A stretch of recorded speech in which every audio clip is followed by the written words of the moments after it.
Oke, Bismillahirrahmanirrahim. Assalamualaikum warahmatullahi wabarakatuh.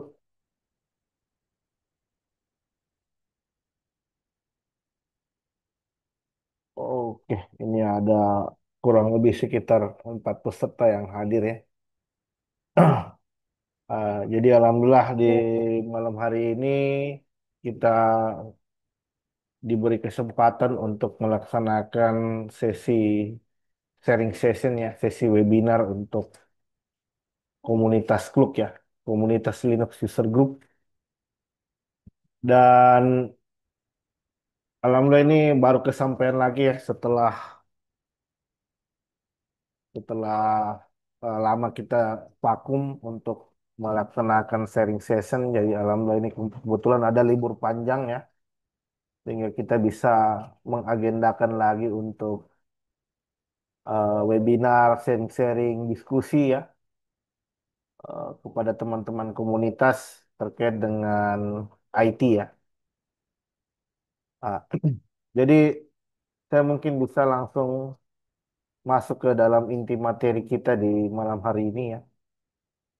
Jadi inti materi kita di malam hari ini adalah terkait dengan automation tool ya. Jadi automation tool skill yang wajib dikuasai oleh seorang DevOps engineer ya. Jadi saya langsung share screen saja sambil mempersingkat waktu.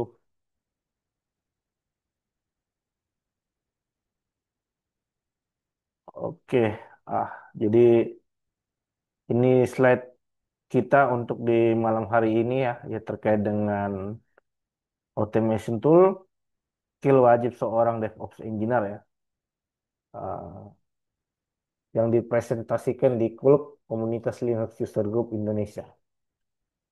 Jadi sebelum masuk ke dalam materi, saya mohon izin memperkenalkan diri terlebih dahulu ya. Jadi mungkin ada teman-teman yang mungkin baru bergabung di klub ya, atau mungkin eh, mendapatkan link Zoom ini melalui grup lain. Jadi selamat datang, selamat bergabung di kegiatan klub ya, sharing session. Jadi mohon izin perkenalkan nama saya Zulkifli Said ya. Jadi saya ketua untuk saat ini saya sebagai ketua di komunitas klub. Jadi profesi saya sehari-hari adalah seorang praktisi dan juga akademisi. Jadi saya dua kaki. Satu kaki saya sebagai seorang akademisi ngajar di beberapa perguruan tinggi dan satu kaki saya lagi sebagai seorang praktisi. Saya kadang terlibat di proyek yang berhubungan dengan IT, security, infrastruktur, dan lain sebagainya. Jadi ini adalah beberapa sertifikasi. Jadi di industri saya ngajar di SI Council, Komtia, dan beberapa vendor lainnya ya, dan beberapa vendor internasional lainnya. Jadi ini alamat email. Mungkin ada hal-hal yang selanjutnya perlu kita diskusikan terkait dengan materi, ya, atau mungkin ada hal-hal yang lain yang perlu kita bahas ya. Selain materi kita di malam hari ini misalkan mungkin ada hal-hal yang lain atau mungkin ada project gitu atau mungkin ada kegiatan webinar, seminar dan lain sebagainya ya. Jadi selain saya aktif di industri maupun akademik, saya juga aktif di komunitas. Jadi saya kerap mengisi sharing session di beberapa komunitas yang saya dokumentasikan di channel YouTube saya, nanti bisa dikunjungi ya. Jadi alamat YouTube saya itu adalah youtube.com/@saidsulkifli. Ini channel YouTube saya. Dan terima kasih juga ke teman-teman yang mensponsori daripada kegiatan ini ya. Ini partnership, ada Xcode, Yogya Free, Mas Koko Kurniawan, kemudian ada Mas Muhammad Hidayat, ada Pak Foryanto, Linux Hacking ID, Ardu Meka, dan komunitas klub itu sendiri ya. Jadi di klub kita memang terdiri dari berbagai macam bendera ya. Klub kita ada teman-teman dari eh, Yogya Free ya teman-teman dari Linux Hacking ya dan lain sebagainya gitu. Jadi kita eh, bersinergi itu lintas komunitas untuk berkontribusi terkait dengan IT ya. Nah, jadi seperti yang kita ketahui bersama bahwa pembahasan kita di malam hari ini adalah terkait dengan automation tool ya. Jadi di dalam automation tool ini merupakan suatu tools ya atau skill yang harus dimiliki oleh seorang DevOps engineer ya. Jadi kalau kita coba lihat siklus dari DevOps, DevOps life cycle ya. Jadi kalau kita coba lihat, jadi sekarang memang trennya itu DevOps ya, development operation ya. Jadi bagaimana kita mengintegrasi daripada proses development dan operation. Nah ini, jadi kita bisa lihat di gambar bahwa ini adalah simbol infinity ya, atau simbol tak berhingga ya. Kenapa dia tak berhingga? Kenapa? Karena proses dalam pengembangan perangkat lunak di industri itu memang dilakukan secara terus-menerus ya, secara berulang-ulang gitu. Nah, jadi ketika teman-teman sudah terlanjur terjun di industri untuk mengembangkan software, aplikasi, itu sebenarnya pekerjaannya pekerjaan terus-menerus itu. Tak berhingga. Kenapa? Karena selama aplikasi kita digunakan tentu akan selalu ada fitur, ya, akan ada masalah, ada fitur, ada eh, penambahan ya atau perubahan dari sisi aplikasinya sehingga aplikasi itu kerap kita selalu perbaharui terus-menerus ya. Selain itu juga ada isu security di sana yang dimana membuat kita harus selalu melakukan patching untuk menutup kemungkinan adanya celah-celah di dalam aplikasi yang berjalan di dalam sistem kita saat ini. Nah, jadi tidak ada itu sejarahnya orang bikin aplikasi terus ditinggal, dibiarkan gitu, nggak di monitoring, nggak dipantau, nggak diperbarui. Nah, ini yang kadang menjadi korban hacking. Aplikasi-aplikasi yang sering menjadi korban hacking itu ya aplikasi yang setelah dibuat ditinggal, nggak pernah diurus, nggak pernah diperbarui, nggak pernah di patching, nggak pernah di maintain gitu kan. Nah, jadi adanya DevOps ini sebenarnya tujuannya adalah agar bagaimana proses pengembangan perangkat lunak itu bisa terjadi secara berkelanjutan. Ya, jadi di situ bisa kita lihat ada tahapan-tahapan, ada tahapan planning, code, build, testing, release, deploy, operation, monitor. Nah, jadi di situ itu adalah beberapa tahapan yang terjadi di dalam DevOps. Jadi ini dilakukan secara terus-menerus ya. Jadi continue dia. Sehingga diharapkan dengan melakukan pengembangan perangkat lunak secara terus-menerus, secara continue, secara berkelanjutan, membuat aplikasi kita selanjutnya jadi semakin berkualitas gitu kan. Dari sisi security dia semakin baik, kemudian dari sisi performance dia juga semakin baik, begitupun juga dari sisi eh, pengelolaannya tentunya. Nah, jadi peran automation itu ada di mana? Ya, jadi kita bisa menerapkan automation di dalam tahapan DevOps ini ya. Jadi automation itu artinya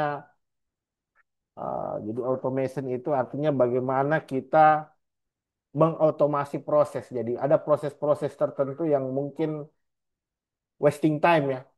Ada pekerjaan-pekerjaan yang sering dilakukan secara berulang-ulang. Ya, misalkan proses upload source code itu kan aktivitas yang berulang-ulang sebenarnya.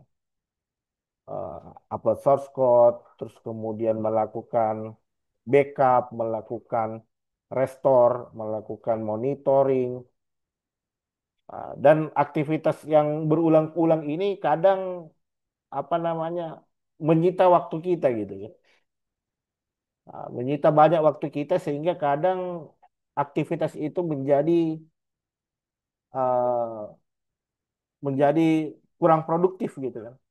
Sehingga tentu saja selanjutnya kita butuhkan suatu tools yang bisa membantu kita di dalam mengelola sistem yang kita buat gitu. Jadi analoginya seperti inilah. Kita kalau diminta kelola server satu dua server ya masih masih oke lah ya, masih masih bisa lah dua.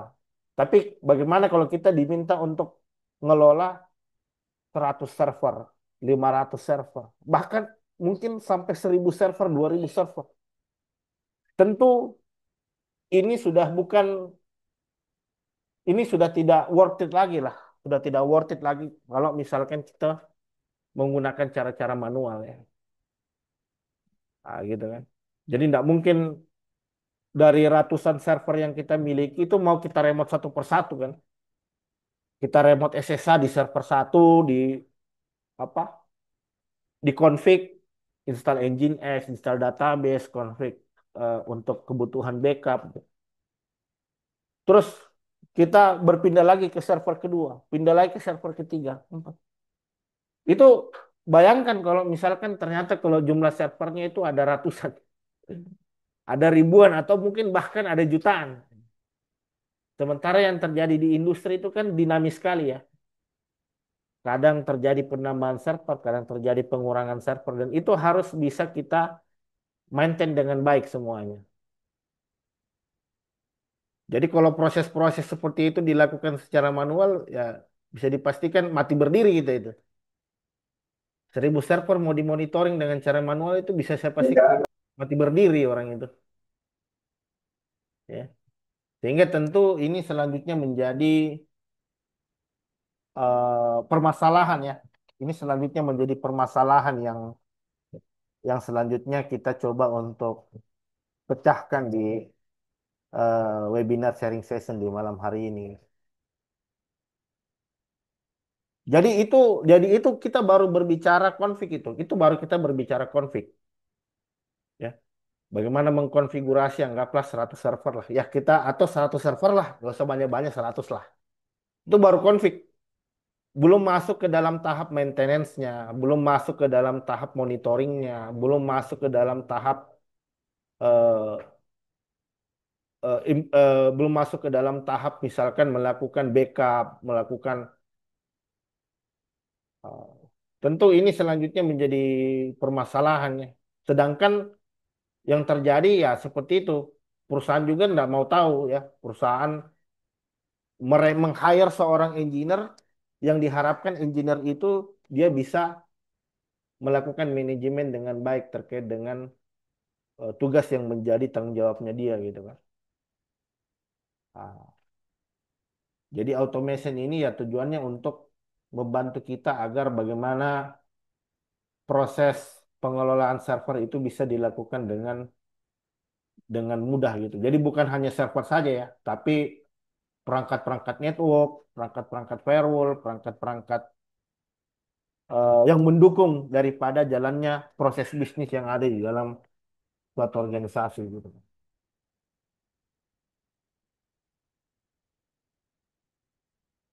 Ah, jadi pembahasan kita di malam hari ini adalah terkait dengan Ansible ya. Jadi Ansible ini adalah salah satu tools automation server yang menurut saya cukup worth it lah ya.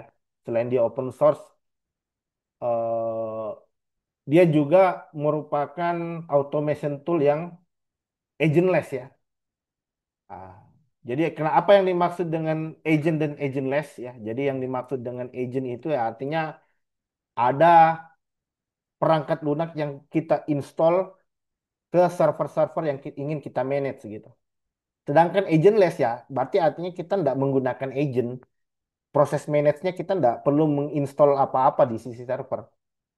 Kita cukup menggunakan SSH atau kita cukup dengan menggunakan Python di sini sebagai engine-nya ya.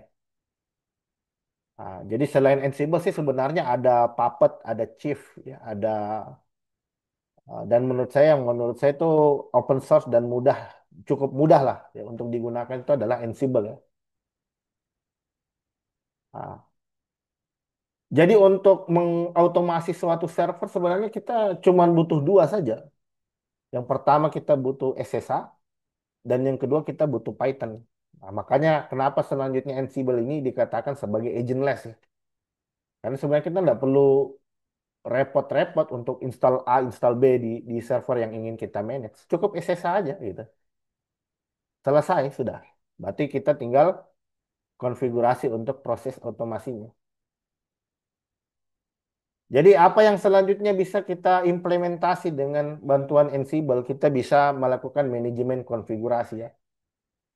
Jadi sebenarnya aktivitas yang terjadi di dalam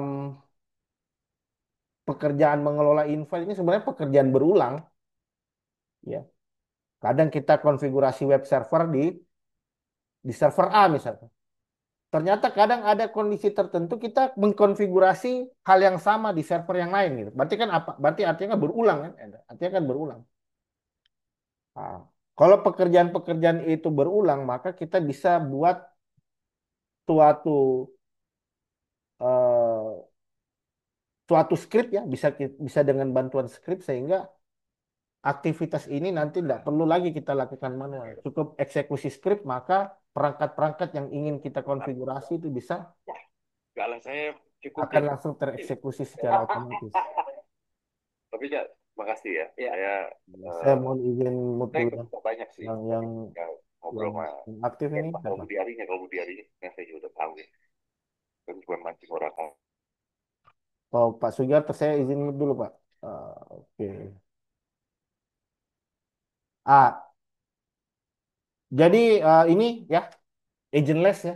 Jadi kuncinya itu ada pada agentless. Jadi kita nggak perlu install agent tambahan di host. Karena kalau install agent kan nanti butuh resource ya. Itu selanjutnya nanti akan membebani kinerja server kita gitu. Nah, makanya saya lebih senang pakai agentless itu. Kenapa? Karena dia lebih ringan, maintainnya lebih mudah. Ya. Tapi bukan berarti yang agent base itu jelek, bukan. Ada kondisi-kondisi tertentu memang kita harus pakai yang agent base. Dan ada kondisi tertentu memang kita pakai yang agentless. Gitu. Jadi kalau untuk case-nya saat ini saya pakai yang agentless. Gitu. Kenapa? Karena tadi saya mempertimbangkan permasalahan performance, mempertimbangkan permasalahan maintain-nya gitu ya.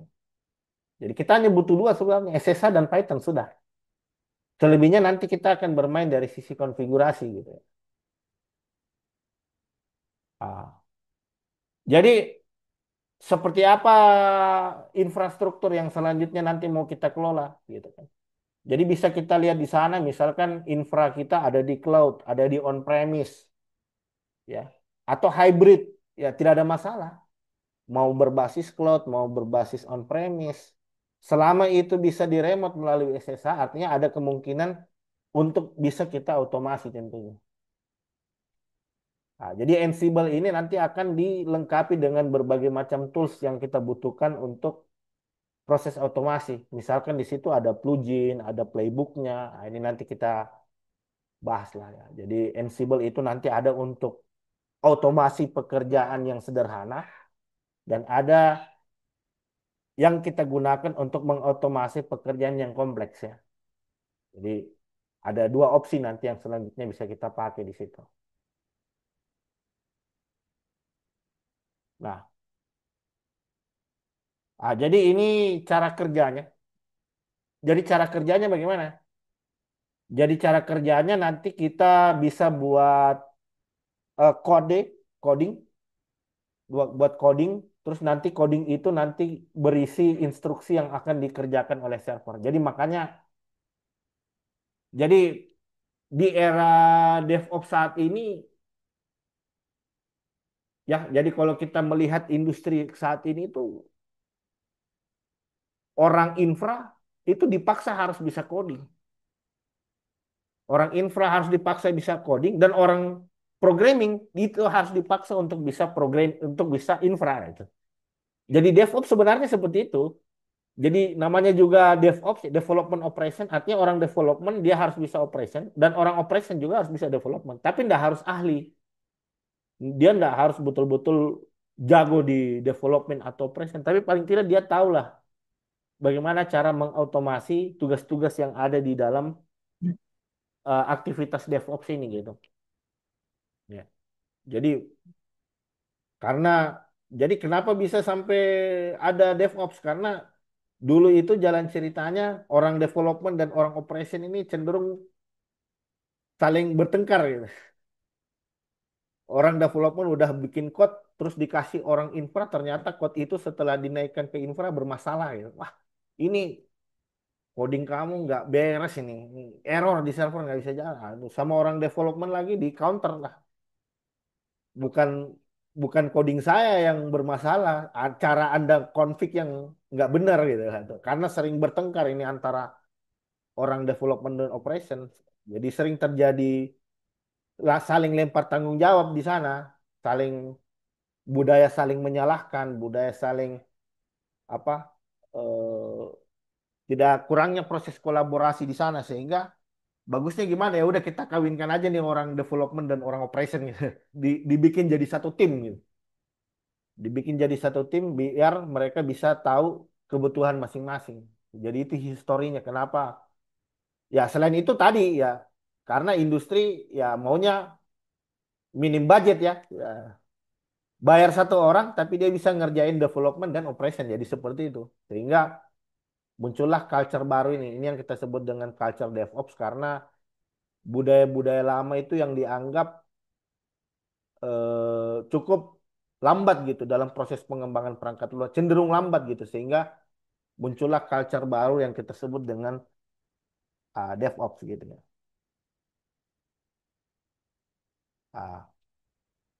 Ah, jadi ini alur kerja daripada Ansible ya. Jadi Ansible itu apa? eh, kita bisa dengan cara komen atau kita bisa dengan cara perintah gitu ya. Jadi kita bisa dengan menggunakan dua pendekatan. Jadi misalkan kalau pekerjaannya kompleks, misalkan oh di server,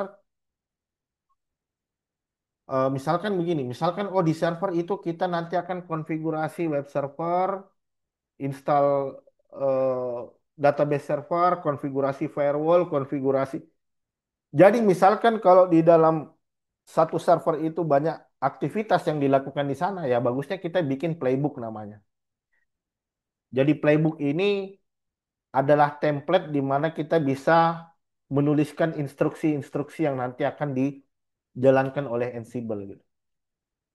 Jadi banyak aktivitas ini nanti akan dibaca oleh Ansible dan diterapkan ke dalam seluruh server yang ingin di manage gitu kan. Ah, jadi kita nggak perlu apa ya saya sampaikan tadi remote remote dulu ke server satu, install A, install B, install C, config A, config B, config C. Jadi bayangkan misalkan kalau satu server kita habis waktu 1 jam, 30 menit. Bayangkan kalau 100 server. Bisa-bisa keriting jari kita untuk memanage perangkat-perangkat yang sangat banyak ini. Nah, jadi kita daftarkan hostnya yang ingin kita remote, yang ingin kita manage, dan kita pastikan bahwa setiap node yang ada ini terhubung ke SSH. Ah, jadi bisa di remote tanpa autentikasi. Baru setelah itu kita kirimkan instruksi ke perangkat-perangkat yang ingin kita manage tadi.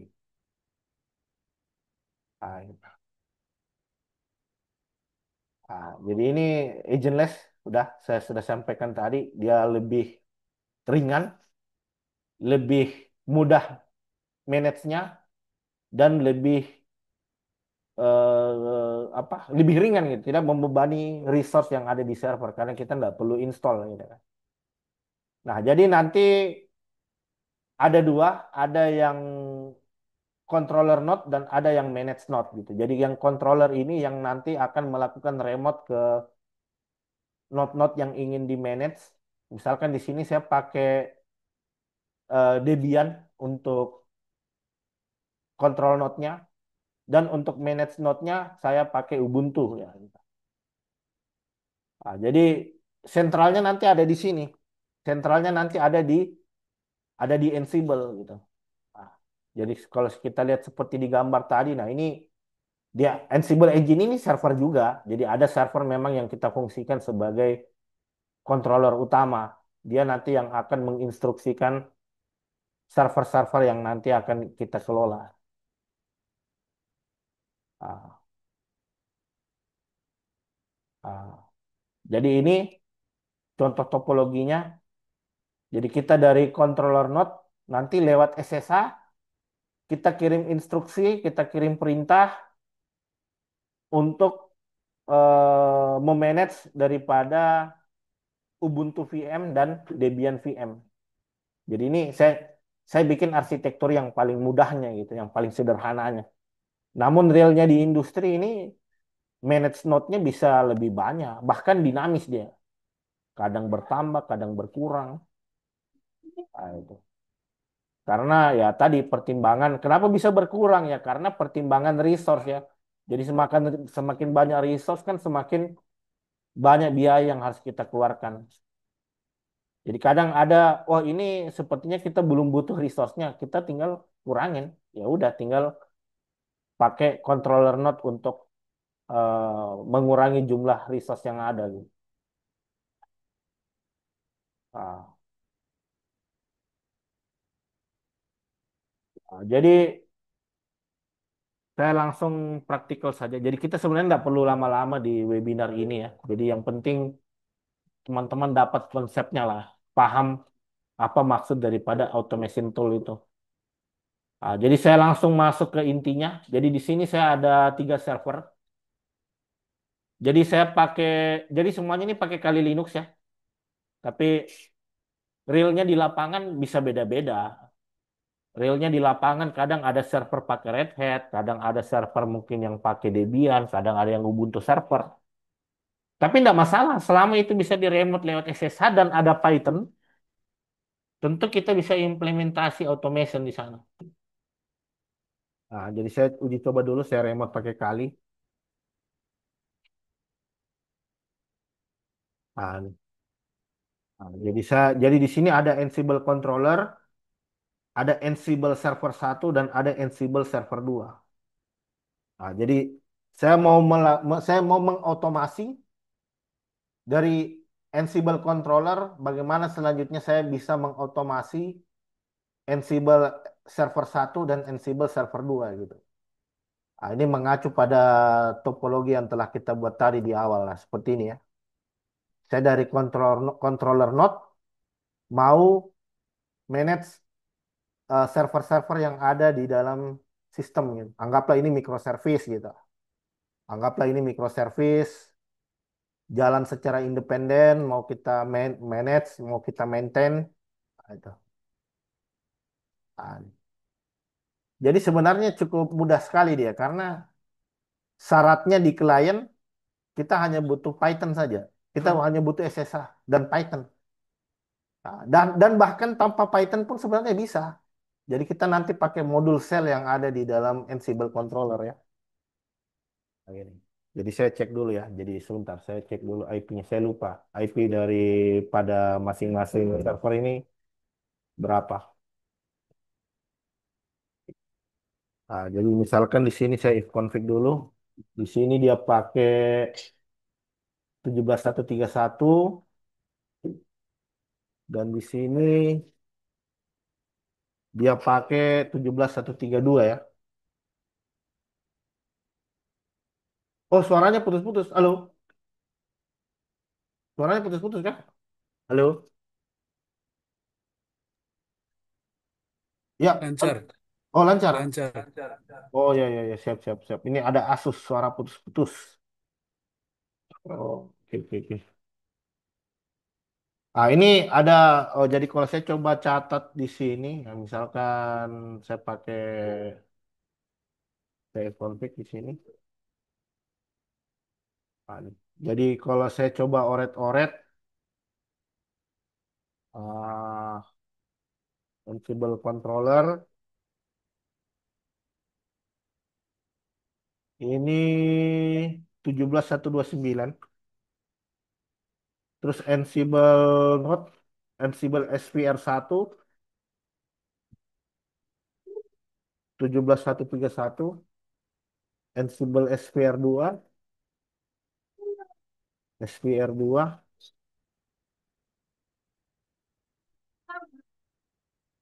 Nah, ah, jadi kan syaratnya dia harus bisa diremote lewat SSH ya. Jadi kita coba pastikan dulu, kira-kira ini memang betul bisa diremote nggak lewat SSH gitu kan. Ban dan SSH itu saya rasa rata-rata hampir semua server udah diinstal SSH gitu ya. Gimana cara remote-nya gitu kalau tidak ada SSH-nya kan? Betul tidak? Jadi saya ping dulu. Oke, 131 reply, 132 reply. Ini dari Ansible Controller. Kemudian kalau saya dari SPR1, saya ping ke 129 dan 132 ya. Berarti di sini saya ping 132. Oke, reply 129. Oke, reply. Ya. Kalau begini sepertinya udah saling terhubung lah, gitu ya.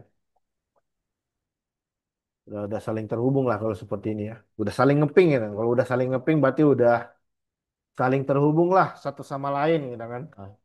Sekarang saya mau tes untuk SSH-nya. Kira-kira misalkan saya SSH kali, saya enter. Sorry, belum. SSH, SSH kali, add 21, satu berapa tadi? 17 ya, 17, 17 131.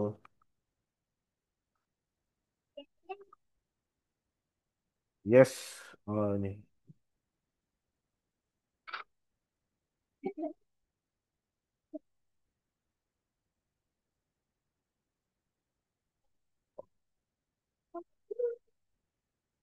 Oke. Ini masih minta password ya, coba. Jadi seharusnya dia udah nggak minta password. Jadi dia harus bisa remote SSH tanpa password ya. Jadi kalau saya tes lagi SSH kali, atau saya pakai root coba. SSH kali, coba kalau root, add 131. Ini. Kalau dia masih minta password, artinya public key-nya masih belum tershare ya. Ini. Nah, jadi ini masih minta password ini. Berarti kita harus kirim dulu untuk public key-nya kan. Nah, berarti kita harus kirim dulu untuk public key-nya ke masing-masing server yang ingin kita remote gitu kan.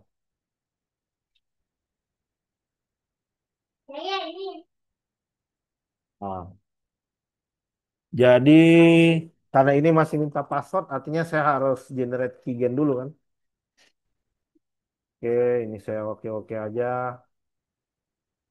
Terus saya copy SSH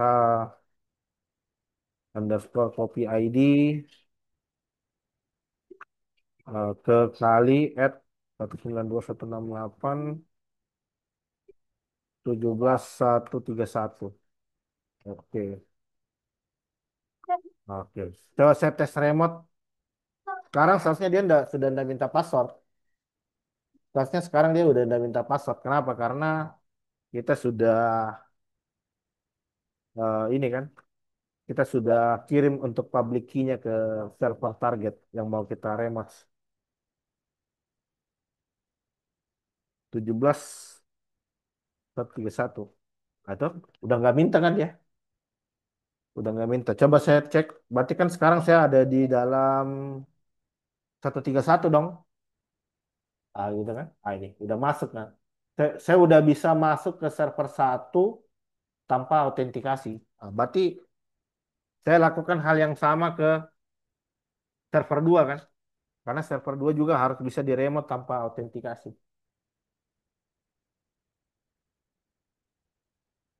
Sebentar.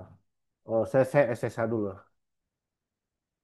Saya SSH dulu, yes. Ah, ah.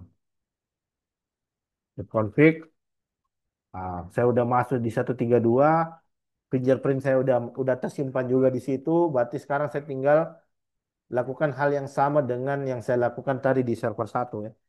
Sorry, 131 lah, 132. Nah, jadi sekarang kalau saya remote ke 132 ini seharusnya sudah nggak minta autentikasi nih, toh. Udah kan, nggak perlu pakai password lagi. Jadi kalau dia sudah tidak pakai password seperti ini, sudah tidak minta autentikasi, artinya ini udah bisa kita terapkan proses automation di sana. Kalau dia sudah tidak minta autentikasi, sekarang saya begini. Jadi kalau di dalam Ansible itu kita harus bikin Ansible project-nya dulu ya. Jadi sebenarnya bisa tanpa bikin project. Tapi saya karena kebutuhan saya untuk project yang sederhana, jadi saya bisa bikin template sendiri lah. Bentar, saya cari dulu projectnya di mana. Eh, Bentar, saya cari di wait. Eh,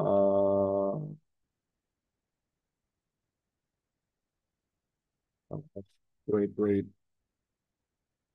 Saya cari coba saya Ansible dulu lah. Ansible. Ansible.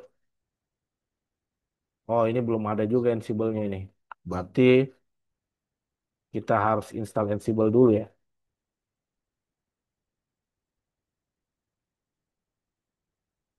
Oh, sebentar. Yang Ansible. Us. Jadi kita install Ansible-nya dulu nih, sebentar. Saya pernah install Ansible-nya di mana waktu itu ya? Coba di directory download.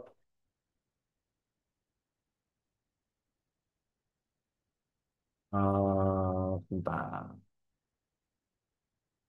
Uh, Delegate project.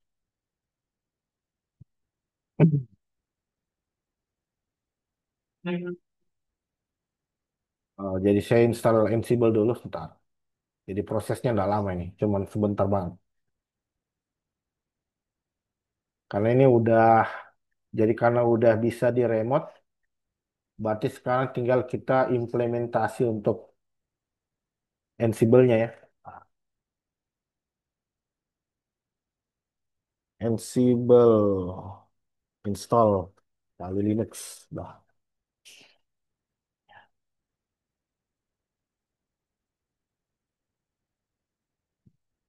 tinggal install. Ini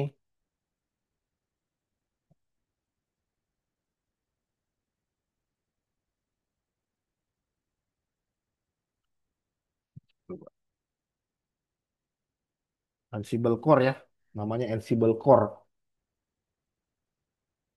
Nah, ini kita tinggal install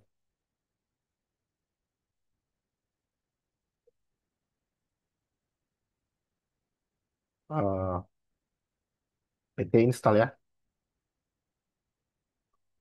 Oh, sebentar. Eh, kita coba cari installing Ansible. Ini kita bisa lewat Python ya. Ini pip ya, Python installer, pipe install Ansible core.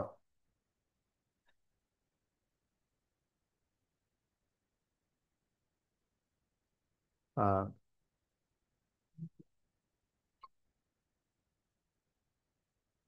ah. Terus nanti kalau setelah kita sudah selesai install Ansible, tinggal bikin inventory, daftarkan course yang mau kita remote, terus tinggal bikin playbook, sudah selesai. Jadi gampang sekali sebenarnya. Belajar automation itu mudah, sebenarnya, nggak susah gitu. Yang penting kita paham konsepnya, Nah, ini udah, coba saya scroll. Nah, udah ada Ansible sekarang kan. Nah, Ansible-nya udah ada. Berarti sekarang saya tinggal buat untuk inventory dan playbooknya gitu kan. Nah, jadi kita lanjut lagi. Nah, tadi sudah sampai di mana? Jadi tahap berikutnya ini ya, ini asumsi ya, asumsi server yang mau kita remote ada Ubuntu, ada Debian, tapi yang saya demokan tadi agak beda ya IP-nya. Ini enggak masalah. Nah, kita remote dulu, uji koneksi SSH. Nah, kalau sudah uji koneksi, kita pastikan bahwa setiap hostnya itu bisa diremote melalui SSH tanpa autentikasi. Ah, terus kalau sudah, kita tinggal bikin ini yang saya praktekkan tadi ya, passwordless SSH itu, passwordless ya. Nah, sekarang kita tinggal bikin ini, file inventory dan config. Nah, jadi tinggal bikin dua file ini saja sebenarnya. Jadi kita bisa bikin directory tersendiri, di mana directory itu nanti akan berisi file playbook ya, script-script otomasi ya. Jadi kalau saya bikin bikin directory biar biar mudah gitu, biar mudah kalau proses project underscore automation gitu. Nah, saya masuk automation. Nah, ini kosongan, berarti kita cuma bikin dua file saja sebenarnya. File dengan nama Ansible config. Nah, ini. Jadi saya bikin file namanya Ansible config CFG ya. Nah, saya bikin touch Ansible CFG. Ini config-nya. Terus ini inventory-nya. Nah, sekarang kita tinggal isi untuk Ansible config-nya. Isinya itu cuma seperti ini sebenarnya. Isinya cuma seperti ini doang ya. Ah ini. Ah.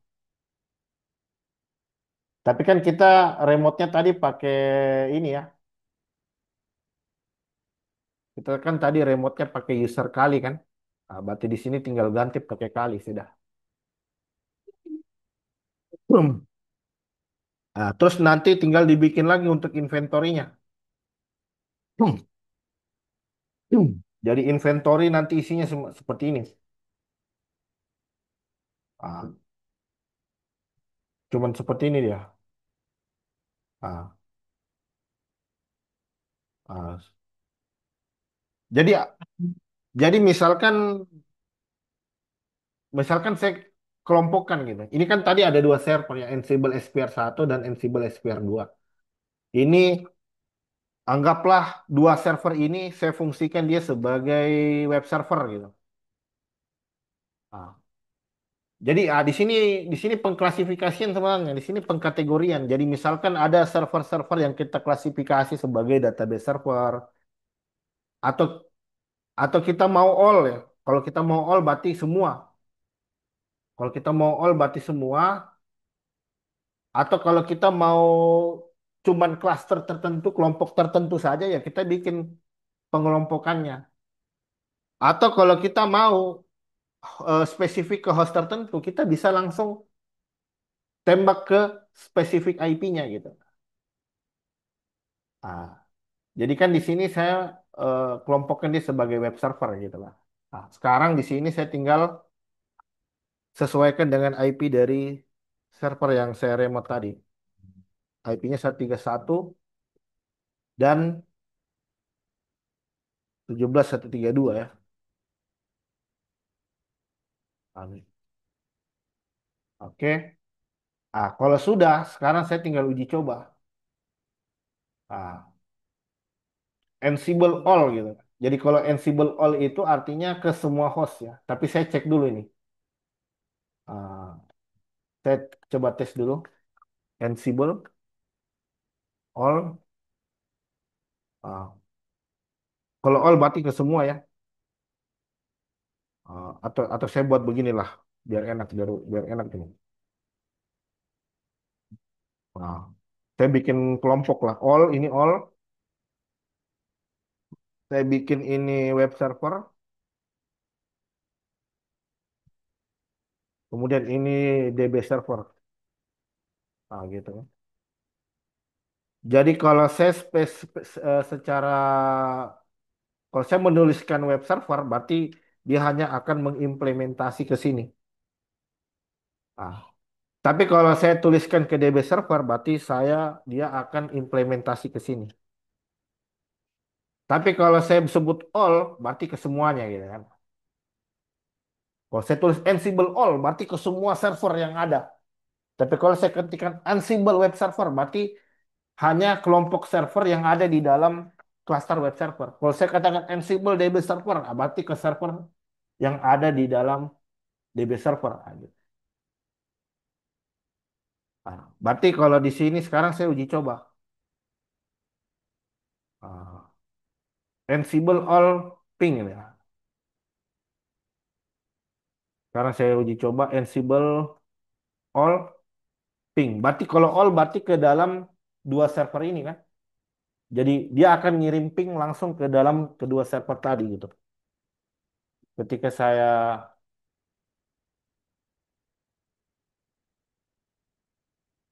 sebentar, pilot connect to host via SSH unreachable. Oh, permission denied ya, bentar. Permission denied. Ah, ini udah ada reply, tapi ini ya ada error ceng pas pilot to connect to SSH to the list of known hosts ya. Permission denied. Oke. Wait. Eh, sepertinya ini sepertinya ini ininya ya apa public key-nya ya, public key-nya. Kita debug dulu. Sebentar. Kita pakai ini aja. Cara cepatnya lah. AI ya. Kita minta AI. Pak. Nah, jadi kalau unreachable ini biasa penyebabnya karena permission denied ya. Ah, public key SSH tidak cocok. Oke. Oh, Ansible usernya, sorry. Ini saya lupa tadi ya. Ah, eh, ini.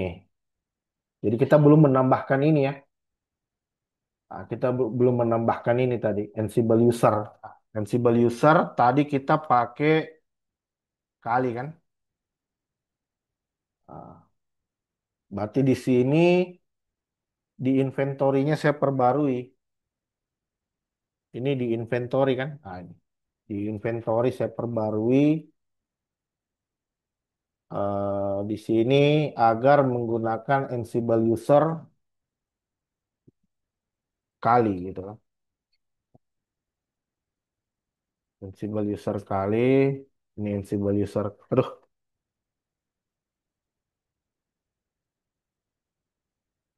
begitupun di sini ya. Jadi dia secara spesifik akan menggunakan user kali ini. Oke, oke, bentar kita tes. Oke, oke, coba kita tes. Passwordnya. Nggak perlu sih sebenarnya. Coba tes dulu lah. Oh ya, bentar, coba passwordnya. Ini sudah hard code sih sebenarnya, tapi nggak apa-apa. Ansible password. Ansible password ya. Kalau Ansible passwordnya itu tadi kita samain. Nah, sama akan ya pakai. Tapi ini bukan best practice ya. Karena kalau dalam security ini bukan best practice lah. Karena ini namanya hard code ya. Tapi nggak apa-apa. Ini kita hanya percobaan aja. Yang penting automationnya bekerja lah. Oh, tinggal automationnya bekerja.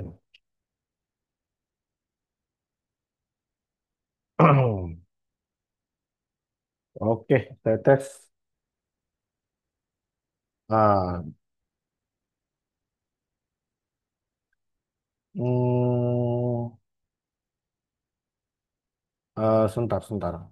137. Wait. Coba saya cek inventory-nya.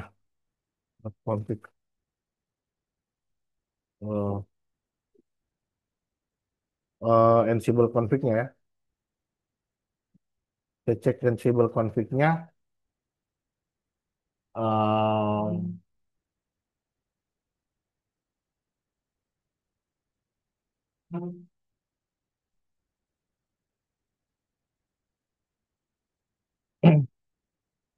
wait. Tidak menggunakan SSH agent.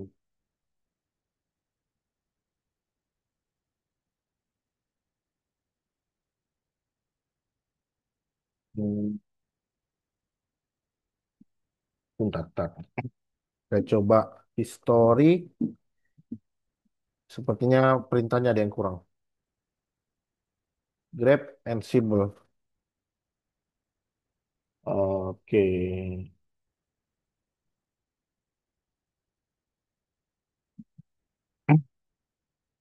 Eh,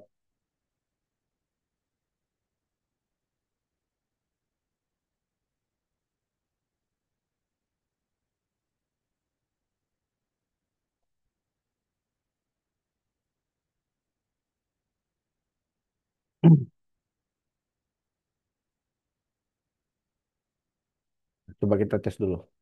SSH kali at 192.168.17.1.2. Oh iya, masih minta password ya. Seharusnya ini jangan minta password. Kok bisa ya? Padahal tadi kan saya udah kirim public key-nya kan.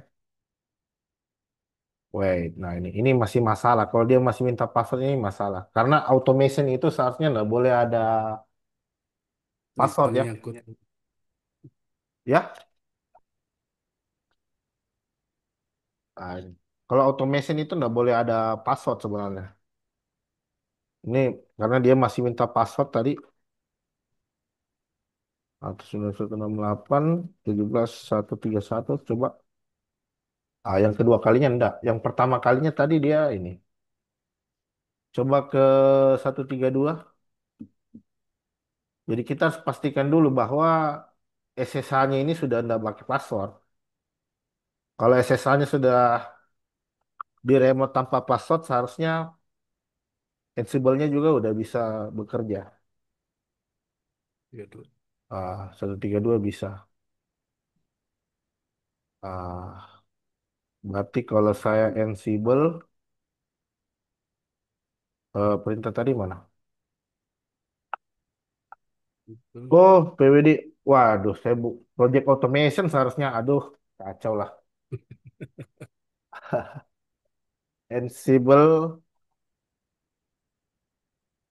Ansible, sorry.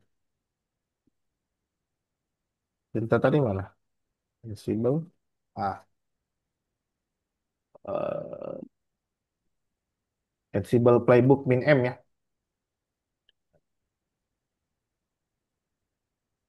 Ansible all min M. Ini kita coba tes.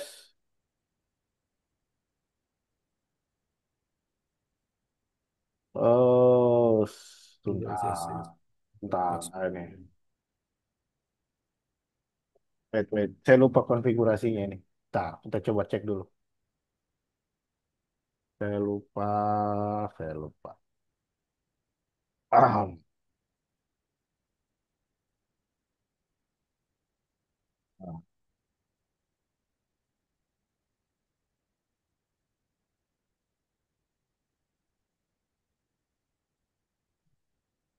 Oh ya ya ya ya. Ya ya ya. Eh, ini sebenarnya kita sudah copy ini ya tadi ID RSA ya. Eh, ya, SSA. tapi kita nggak apa-apa, kita ini aja. Install SSH pas saja nggak apa-apa. Harusnya kalau pakai public key harusnya nggak perlu tadi. Eh, coba begini.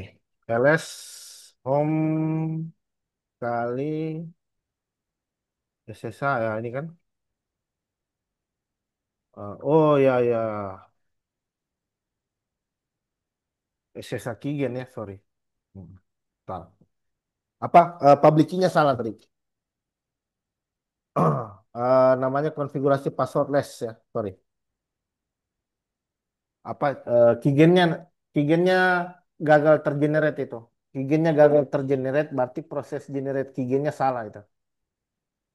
Ah, jadi seharusnya ada ini ya, tapi ini kan nggak ada ya. Coba lihat. Udah ketemu akar masalahnya, udah ketemu. Jadi di sini nggak ada. Coba saya lihat ya. Home kali SSH ya. Atau nggak ada public key kan? Seharusnya kan ada public key yang di generate gitu kan. Ketika kita masukkan SSH keygen kan seharusnya ada public key. Karena public key ini yang kita masukkan ke server target ya. Nah, sedangkan ini public key-nya nggak ada ini. Berarti SSH keygen-nya gagal tadi generate.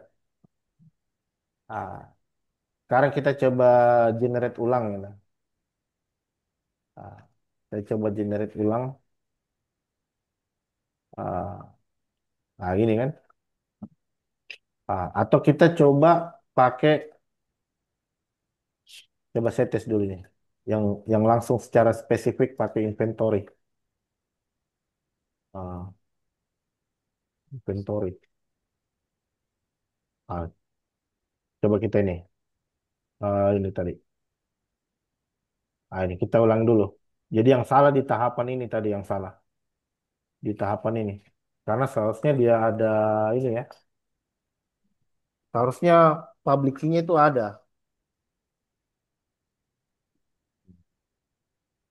Ah, oke. Oke. Oke. Ah. Coba kalau saya ls min l lagi. Ah. Nah, itu ada kan sekarang. Berarti proses generate key-nya tadi itu gagal di awal tadi. Makanya dia tidak mengcopy apa? Tidak mengcopy public key ke server targetnya. Jadi seharusnya ini udah bisa nih. Ini tahapan ini, tahapan ini pakai user kali, kan? Ah, ah, now try logging lah. Edit satu kan? Edit satu, now try logging Itu tadi. with SSH. Jadi sekarang kalau saya coba SSH tanpa ini seharusnya tidak minta password sebentar. Tes. Itu kan? Ini baru. Hmm. Ini baru benar. Ini. Coba tes Tiga, lagi. Nah, tiga, dua. sekarang saya lakukan hal yang sama tadi yang untuk ke yang server 2. Berarti yang public key-nya itu berarti gagal tersalin tadi nih. Public key gagal tersalin karena buktinya tadi dia masih kosong kan. Sekarang Hmm. kalau saya SSH lagi di sini, itu kan. Saya exit, saya remote ulang, itu. Sekarang saya coba inventory SSH all. Wait, wait, wait. Uh, atau saya pakai shell coba. Uh, Ansible al min m coba Ansible shell coba. Perintah ad hoc Ansible ad hoc gitu dengan shell. Perintah Ansible ad hoc dengan shell. Jadi kita pakai yang shell aja langsung. Kita tes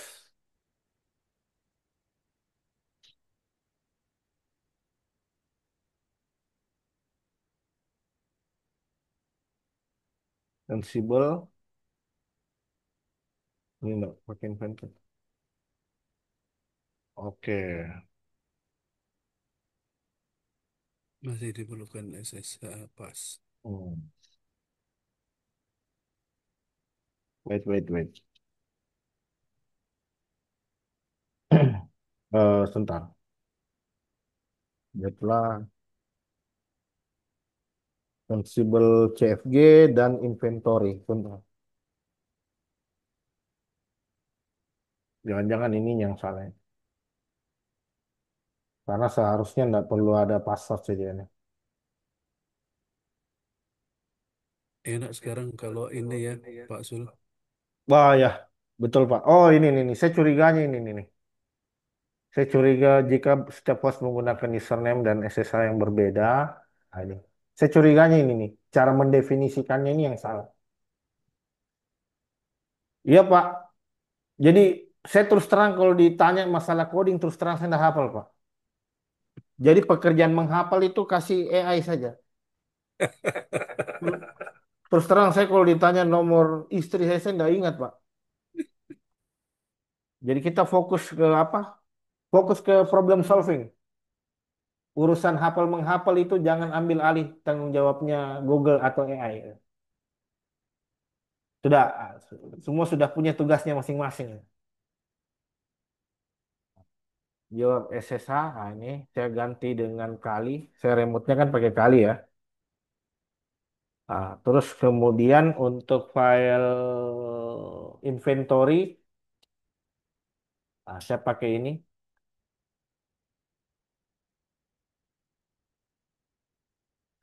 Ah, ini udah betul belum? Saya curiga cara penamaan saya ini salah ini. Coba kita ikuti. Karena setahu saya itu nggak ada masalah sih. Pakai inventory nggak pakai ini nggak masalah. Nggak ada masalah ya. Ini nggak ada masalah soalnya. Tapi nggak apa-apa kita ikuti aja.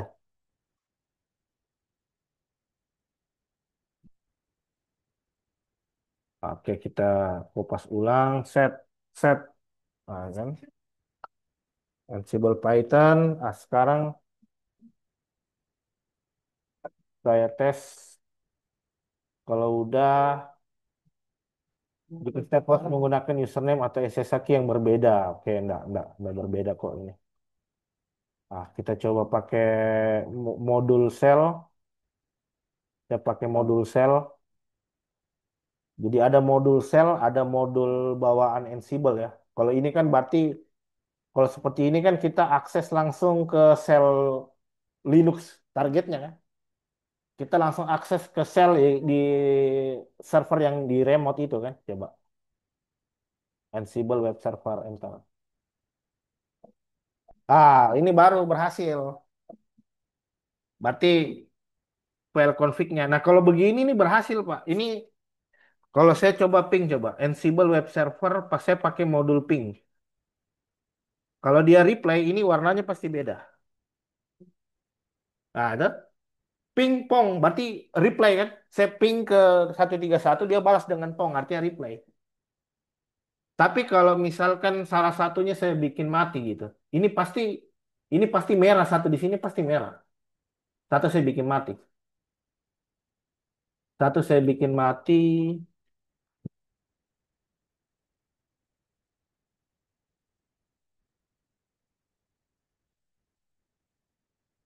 Ini saya satu bikin mati nih. Satu bikin mati, saya ulang.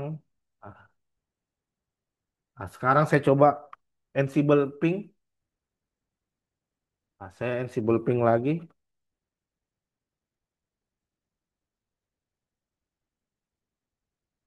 Ini Ansible web server ping. Ini seharusnya satu hijau, satu merah ini. Karena server yang server satu udah mati. Kita tunggu. Ah, Ya, Ansible web server. Oh, sebentar, Ansible all ya. Kita coba all. in- kita cek inventory dulu. Kita cek inventory dulu, sebentar. Wait, wait, wait, wait.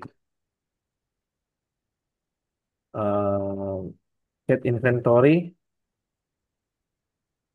dot ini ya.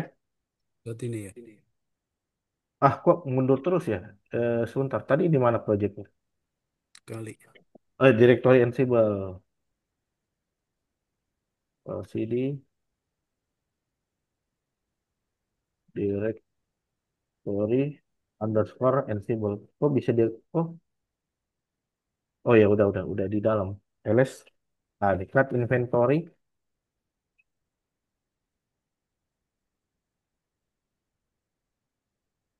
Oh, sebentar. Ini, Inventory dot ini ya. ya. Loh, kok bisa? Ah, lokasinya Tadi saya bikin di mana? Ntar. Directory pas. naik-naik ke atas. Oh, no, no.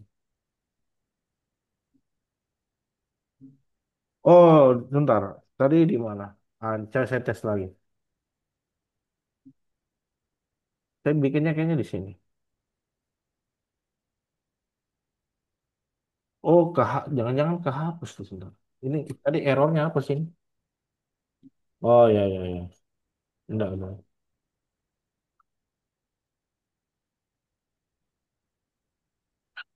Ansible,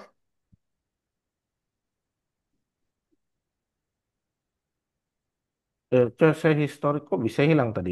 History, grab Ansible lah ini.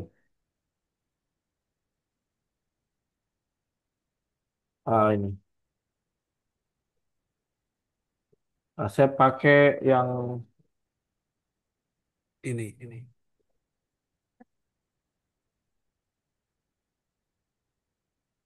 Betul. ini. Saya coba pakai ini lagi. Saya ulangi lagi tadi.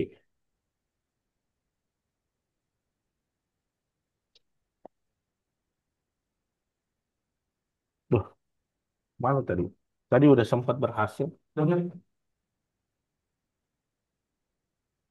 Coba saya nyalain dulu. Saya nyalain dulu. Ada apa ya? Oh, udah. File inventory tadi mana ya? File inventory tadi, directory NV. Benar. Coba kita exit dulu lah. Exit dulu. Saya ulangi lagi. ls. Eh, tadi saya bikin di mana? Coba Directory direct. Ansible itu, Ah, ls. Cut inventory.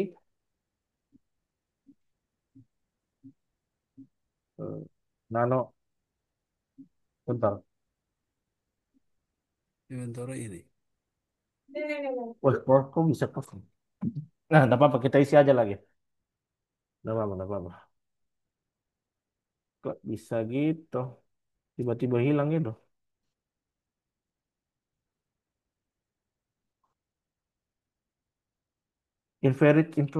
Inventory itu bukan folder, Pak. Iya, ya, bukan. Inventory itu file. Inventory itu file. Jadi cuma dua file ini aja sebenarnya.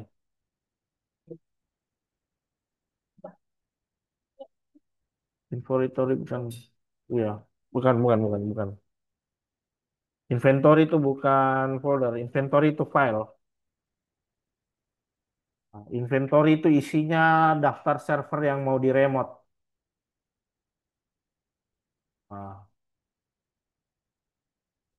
Nah, coba saya tes ulang lagi tadi.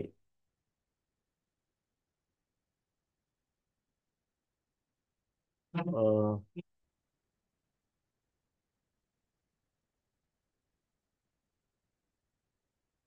oh, sebentar. Berarti harus ini, sorry. Harus pakai ini ya.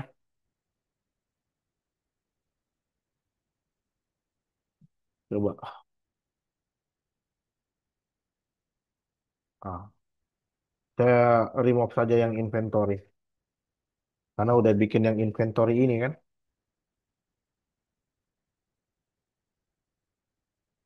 Oh, sebentar, not work much. Sebentar, masih masih ah, web server udah cocok ya.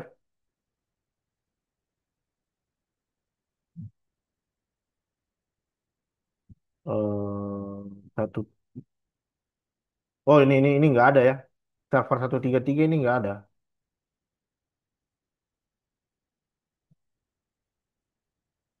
Jadi, oh iya, Ansible web server ya, sorry. Ah, wah ini SSH-nya lagi nih, sorry. Nggak apa-apa lah. Ini sepertinya ada kesalahan konfigurasi nih di sistem saya. Nggak apa-apa, kita ulangi aja ya. Tadi SSH copy mana? Saya copy ulang. Ini seharusnya udah nggak ada masalah ini ya. SSH copy ID ke kali at 192 168 131. Oke, SSH copy ID lagi 132. Saya uji coba SSH tanpa seharusnya tanpa oke. If config, oke udah masuk. Ulangi lagi 132. If config, oke sudah 1 di 32. Oke. Nah, sekarang saya coba uptime. Sebentar, ada apa ini? IP-nya udah cocok kan tadi? Dan Winamping, web server Ansible. Coba Winamping. Oh. Hmm, Bentar, sebentar. Unreachable. No such file or directory. Permission denied. Bentar, kita pelan-pelan ya.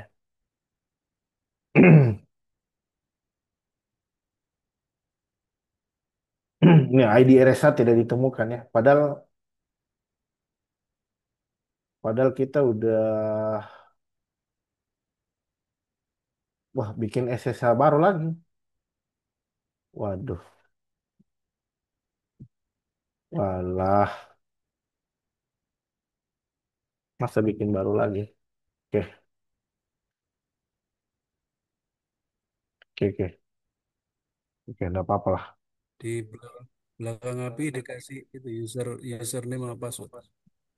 Oh, oh, Ansible usernya.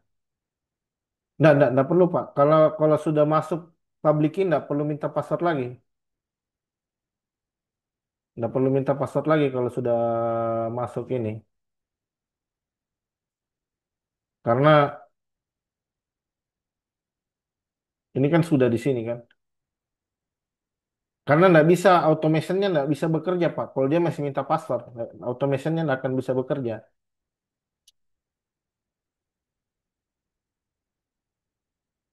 Automationnya dia harus ini ya, apa?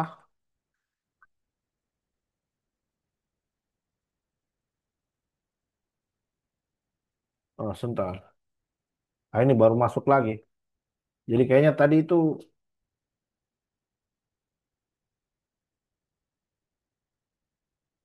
coba kita tes dulu. Coba saya remote.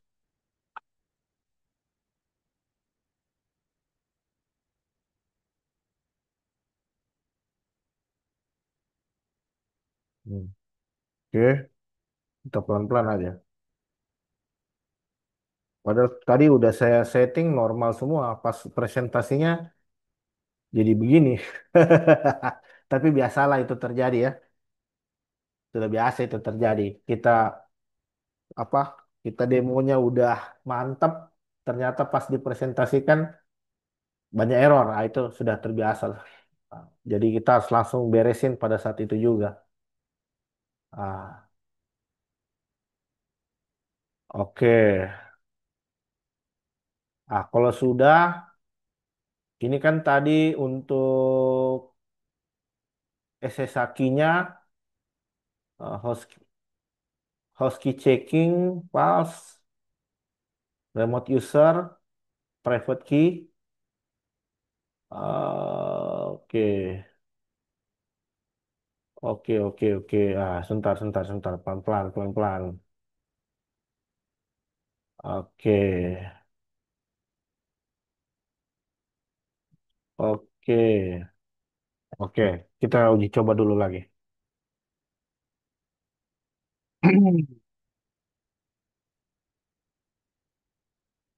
Oke, tes dulu lah. Kita pastikan isi dari Ansible config-nya. Ah, oke, oke. Coba kita cek ini, lokasi file ini, betul ada enggak dia? ls, ada ya, ID RSA-nya. Ah, terus untuk inventory,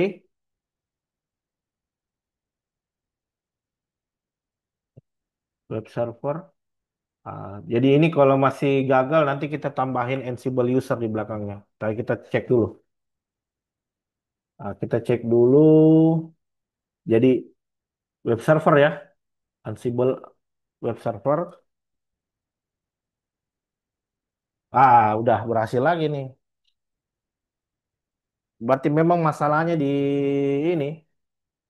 Kalau ini ping nyala, berarti nyala semua ini. Berarti sekarang karena dia udah bisa, ini saya coba tes pakai ini. Berarti kan saya cek uptime-nya kan? Ini saya cek uptime-nya nih. Ah, di sini saya ganti jadi ls min al. Enter. Nah, itu. Ini ini isi direktori dari masing-masing server ini. Ini server satu, ini isi direktorinya, ini server 2, ini isi direktorinya gitu. Nah, sekarang saya coba begini, Ansible A, pwd. Jadi saya bisa masukin nih. Saya masukin perintah Linux dari controllernya.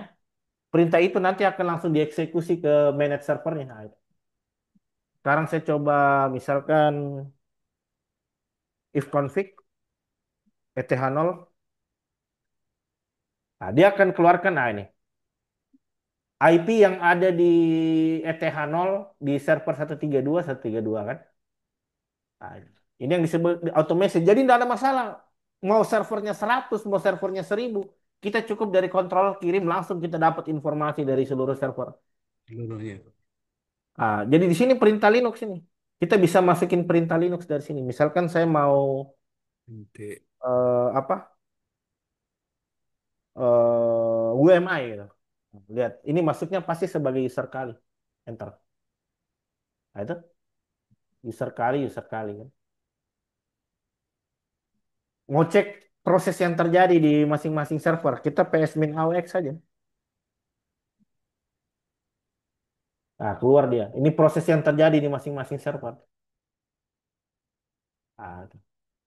Jadi sebenarnya kita dari tadi ngoprek itu sebenarnya masalah private key-nya. Memang ya inilah kalau apa server sudah tidak standar ya. Jadi OS kalau udah standar itu selalu banyak masalah ya. Tapi kalau teman-teman implementasinya di real server yang sungguhan nggak ada masalah sih sebenarnya. Yang penting ya standar gitu. Kalau kayak saya ini banyak masalah, contoh setting sana, setting sini ya karena memang sudah ada standar, udah dicuning gitu.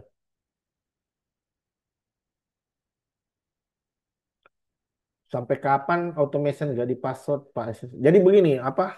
Jadi inilah ini ya namanya begini apa? Kalau dalam security itu kemudahan dan security itu berbanding terbalik ya. Semakin nyaman, semakin makin tidak aman. Iya Pak ya.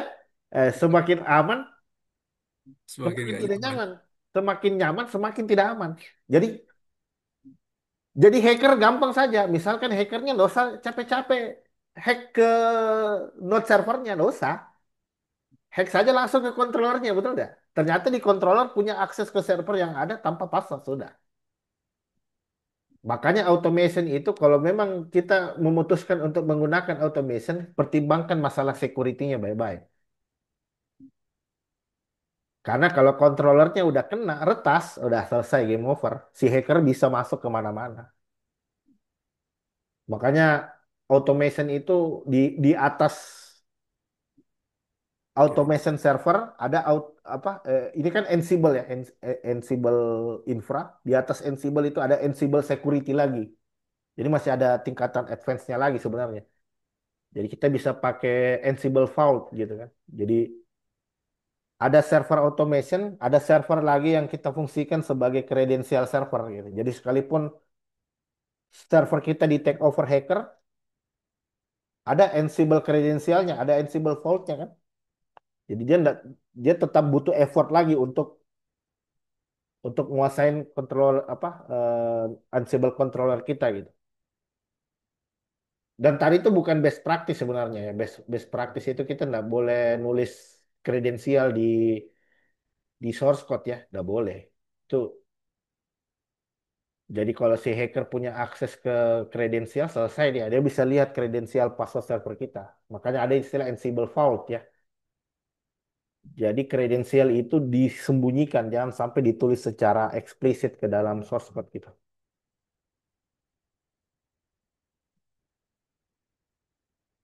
Oh, enggak harus. Ya kebetulan saja ini servernya di satu jaringan. Jadi saya sempat implement di project hybrid. Servernya hybrid. Ada yang di cloud dan ada yang di on-prem. Nggak ada masalah. Itu di remote-nya bukan lewat ini. Bukan lewat IP lokal. Udah lewat IP public memang remote-nya. Dan ada yang on-prem dan ada yang di cloud. Nggak ada masalah. Jadi selama dia terhubung, baik itu melalui IP private maupun IP internet bisa. Karena saya udah buktikan sendiri, saya kelola beberapa infra, ada yang di cloud dan ada yang di on-prem. Aman, dengan catatan instruksinya harus dikirim melalui protokol yang terenkripsi. Aman.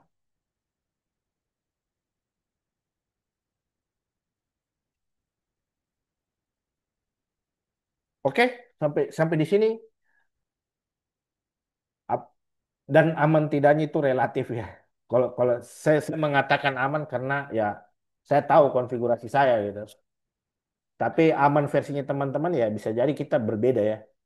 Aman itu relatif tergantung sejauh mana kita bisa mengamankan sistem ya.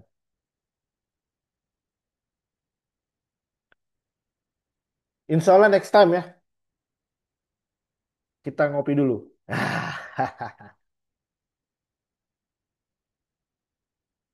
Insya Allah next time adalah. Nah, Pak, ini cuman intermezzo saja ini ya. Jadi selain Ansible sebenarnya Anda bisa pakai Chief ya, pakai Chief, pakai Puppet, pakai. Jadi ini namanya IAC, namanya IAC, Infrastruktur as Code.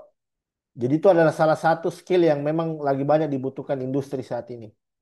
Jadi teman-teman yang misalkan, oh saya orang infra, oh jangan, tidak ada alasan. Mau Anda orang infra, mau Anda orang network harus belajar programming. Karena sekarang manage network, server, semua udah by coding. Jadi mau nggak mau harus paham. Makanya DevOps ini sebenarnya apa namanya? DevOps ini sebenarnya memaksa kita yang sebelumnya kita orang development harus belajar infra. Dan orang yang sebelumnya ada di infra mau nggak mau harus belajar development. Karena melihat kondisi industri saat ini yang ada melihat kondisi industri yang saat ini itu apa mending mereka bayar mahal untuk satu orang tapi bisa semua. Kembali kayak dulu ya. Daripada banyak orang tapi ya jadi ya DevOps ini sebenarnya dalam rangka efisiensi sebenarnya. Mending satu orang tapi bisa development operation daripada dua orang yang kerjanya cekcok-cekcokan, nah itu susah. Jadi mau nggak mau ya karena kebutuhan juga masalah efisiensi dari sisi biaya, efisiensi manusia. Jadi mau nggak mau ya kita yang orang development harus belajar infra. Begitupun orang infra mau nggak mau harus belajar programming. Karena kedepannya semua udah by coding, by automation. Manage infra sekarang udah nggak ada lagi remote-remote SSH, root SSH at 192 nggak ada lagi seperti itu. Sekarang udah manage server yang dilakukan secara massal gitu. Apalagi kalau saya katakan tadi servernya apa bertambah, kadang berkurang. Nah, itu wah itu ribet itu. Kalau nggak pakai automation itu bisa dipastikan puyeng kita. Jadi automation ini penting supaya ketika jumlah server kita bertambah atau berkurang, proses pengolahannya ndak ndak apa, ndak sulit lah. Oh, saya mau backup database dari seluruh server. Saya mau backup database dari 100 server yang saya miliki. Itu sekarang nggak perlu lagi kita remote satu persatu, servernya nggak perlu. Dari Ansible tinggal kita kirimkan instruksi untuk melakukan backup, semua server kita langsung akan melakukan hal itu. Jadi pekerjaan yang seharusnya butuh 5-6 jam itu bisa selesai hanya dalam hitungan 15 menit. Udah selesai 10 menit. Kita bisa berfokus ke tugas yang lebih urgent. Nah, itu. Oke, terima kasih banyak untuk sharing session kita di malam hari ini. Alhamdulillah, ini baru kesampaian lagi nih. Setelah kesibukan beberapa minggu terakhir. Oke, silakan teman-teman kalau ada yang mau ditanyakan. Jadi yang bikin lama kita nguliknya itu ya, sorry ya, seharusnya ini nggak lama sebenarnya 30 menit, 45 menit selesai. Cuman karena kita ngulik, jadi lama di sana ya. Tapi saya lebih senang begitu sebenarnya. Lebih senang ngulik langsung live gitu. Dan ditonton lah, itu lebih seru gitu. Oke, silakan teman-teman kalau ada pertanyaan. Kalau saya lihat di Red Hat itu ada yang berbayar, ada yang open Ansible, source. Ansible Tower, Pak. Kalau Red Hat, kalau Ansible yang berbayar di Red Hat itu Ansible Tower namanya. Tapi memang dia udah ndak apa? Udah ndak pakai perintah kayak ini. Dia udah berbasis GUI, pakai grafis, Pak. Udah berbasis grafis dia. Jadi proses automationnya bisa lebih mudah lah dibandingkan yang Ansible Community nih. Ansible Community ini masih butuh effort, Pak. Kenapa kita butuh effort untuk konfigurasinya gratis? Jadi menurut saya antara gratis yang berbayar itu sama lah. Jadi berbayar karena sebenarnya kita beli kemudahan gitu. Gratis, tapi kita harus effort ya belajar gitu. Kita harus effort dari sisi teknikal gitu. Terima Golang, kasih. Golang masih worth it lah, Golang, Golang. Worth it. Golang belajari lah. Golang, Python itu bagus. JavaScript itu bagus. Oke,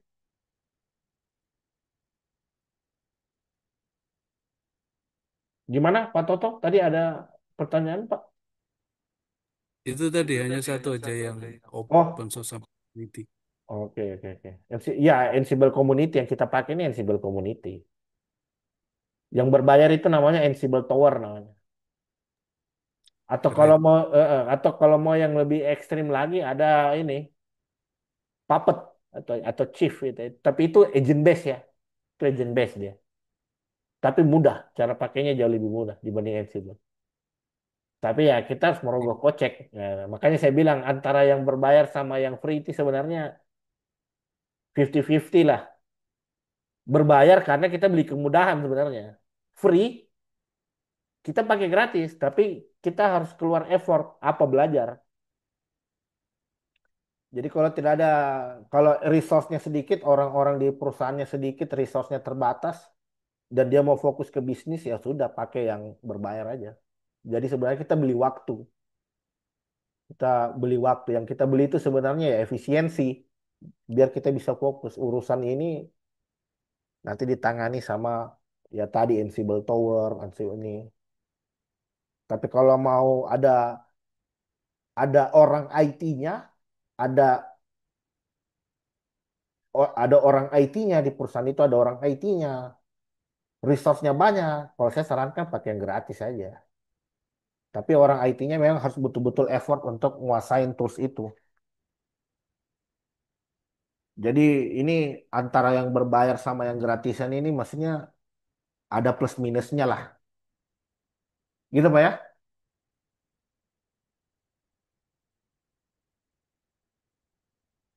Bisa bisa diterima ya penjelasan saya Pak Toto Wahid? Halo? Sangat. Oke, terima kasih banyak Pak. Nanti next time kita lanjut lagi ya. Di sini udah menunjukkan jam 9. Berarti 40. teman-teman di sana jam 8 ya yang WIB. Oke, terima kasih banyak. Saya ucapkan terima kasih. Saya tutup dan ucapan alhamdulillahirabbil alamin. Sampai ketemu nanti di sharing session berikutnya. Wabillahi taufiq wal hidayah. Assalamualaikum warahmatullahi wabarakatuh. Selamat malam. Waalaikumsalam. Makasih banyak, Pak Zul. Waalaikumsalam warahmatullahi Oke, terima kasih.